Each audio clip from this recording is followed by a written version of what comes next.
Operation सिंदूर अजूनही संपलेलं नाहीये. भारतीय वायुदलाकडून अधिकृत भूमिका स्पष्ट. तर आतापर्यंत दिलेली जबाबदारी वायुदलानं चोखपणे बजावली आहे. कुठल्याही अफवांवर विश्वास ठेवू नका असं देखील केलं आवाहन. तीनही दलांच्या प्रमुखांसोबत मोदींच्या निवासस्थानी शस्त्रसंधीनंतरची महत्त्वाची बैठक पार पडली. 2 तास बैठकीमध्ये चर्चा. संरक्षण मंत्री राजनाथ सिंह यांचीही बैठकीला होती उपस्थिती. लोकसभेचे विरोधी पक्षनेते राहुल गांधी आणि काँग्रेसचे अध्यक्ष मल्लिकार्जुन खरगेंचं पंतप्रधान नरेंद्र मोदींना पत्र. पहलगाम हल्ला, ऑपरेशन सिंदूर, युद्धविरामाबाबत चर्चेसाठी विशेष अधिवेशन बोलवून चर्चेची केली मागणी. अमेरिकेमुळे शस्त्रसंधीचा ऐतिहासिक निर्णय झाला याचा आम्हाला अभिमान आहे. शस्त्रसंधीनंतर अमेरिकेचे अध्यक्ष डोनाल्ड ट्रम्प यांचं वक्तव्य. अनेक दशकांपासून प्रलंबित असलेल्या काश्मीर प्रश्नावर तोडगा काढण्यासाठी काम करणार. शस्त्रसंधीनंतरचं अमेरिकेचे अध्यक्ष डोनाल्ड ट्रम्प यांचं वक्तव्य. युद्धामध्ये लाखो जीव गेले असते, मात्र दोन्ही देशांनी घेतलेला निर्णय कौतुकास्पद आहे. अमेरिकेचे राष्ट्राध्यक्ष डोनाल्ड ट्रम्प यांचं वक्तव्य. तर दोन्ही देशांसोबत व्यापार वाढवणार असल्याचंही केलं वक्तव्य. ट्रम्प यांनी कोणत्या अधिकारानं मध्यस्थी केली? संजय राऊतांचा सवाल. तर ट्रम्प यांचा संबंध काय? भारत स्वतंत्र राष्ट्र आहे, राऊतांची टीका. पाकिस्तानला धडा शिकवण्याची वेळ असताना राजकीय नेतृत्वाने कच खाल्ली आहे. कोणाला तरी फायदा व्हावा म्हणून ही युद्ध बंद केली आहेत, संजय राऊतांचा टीकास्त्र. सरकारनं शस्त्रसंधी केली, पण लष्कराकडून शस्त्रसंधीचं उल्लंघन. शस्त्रसंधी मोडून मुनीर स्वतःची प्रतिमा उजळवत असल्याची टीका. पाकिस्तानात जागोजागी मुनीर विरोधात असंतोष निर्माण.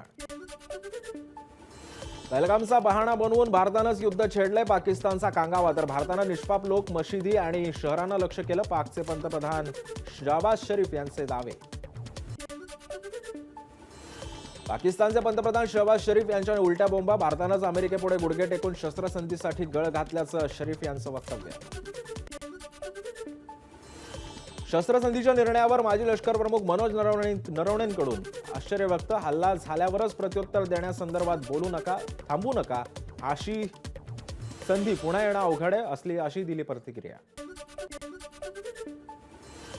शस्त्रसंधीच्या निर्णयानंतर राजकीय फायदा काय झाला याचा हिशेब होईलच. माजी लष्कर प्रमुख व्हीपी मलिक यांची प्रतिक्रिया. तर शस्त्रसंधीचा निर्णय आश्चर्यकारक असल्याची ही मलिक यांची प्रतिक्रिया.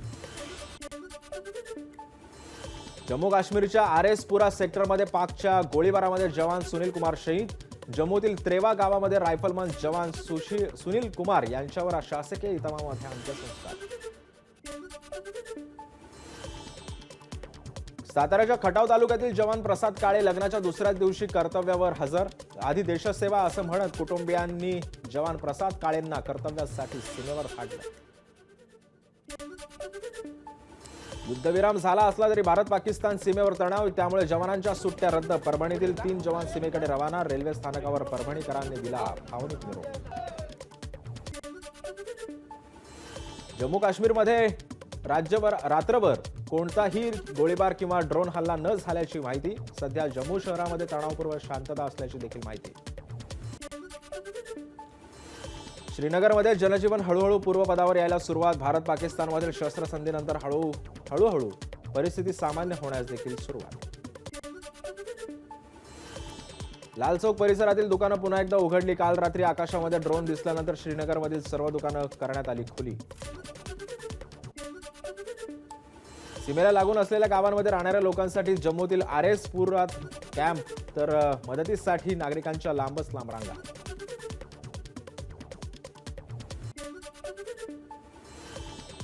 भारत आणि पाकिस्तानमधील युद्धबंदीनंतर सीमावर्ती भागामध्ये राहणारे लोक आज त्यांच्या घरी परतले. सतत होणाऱ्या गोळीबारामुळे गावकरी घर सोडून बारामुल्लाकडे गेले होते. जम्मू काश्मीरच्या अखनूरमध्ये सध्या तणावपूर्व शांतता. रात्रभर कोणताही गोळीबार किंवा ड्रोन हल्ला नाही. सध्या परिस्थिती सामान्य. जम्मू काश्मीरच्या पूंछमध्येही रात्रभर कोणताही गोळीबार नाही. सध्या परिस्थिती सामान्य असल्याची माहिती. खबरदारी म्हणून रात्रभर ब्लॅकआउट. पंजाबच्या पठाणकोटमध्ये आज सकाळपासूनच परिस्थिती सामान्य. काल रात्रभर गोळीबार किंवा ड्रोन हल्ल्याचं वृत्त नाही. नियंत्रण रेषेवरही कोणताही गोळीबार झाला नसल्याची माहिती. युद्धबंदीनंतरही पंजाबमधल्या पठाणकोटमध्ये पोलिसांचा बंदोबस्त कायम. पोलिसांकडून शहरातील अनेक ठिकाणी नाकाबंदी. संभाव्य धोका टाळण्यासाठी खबरदारी घेतल्याची माहिती.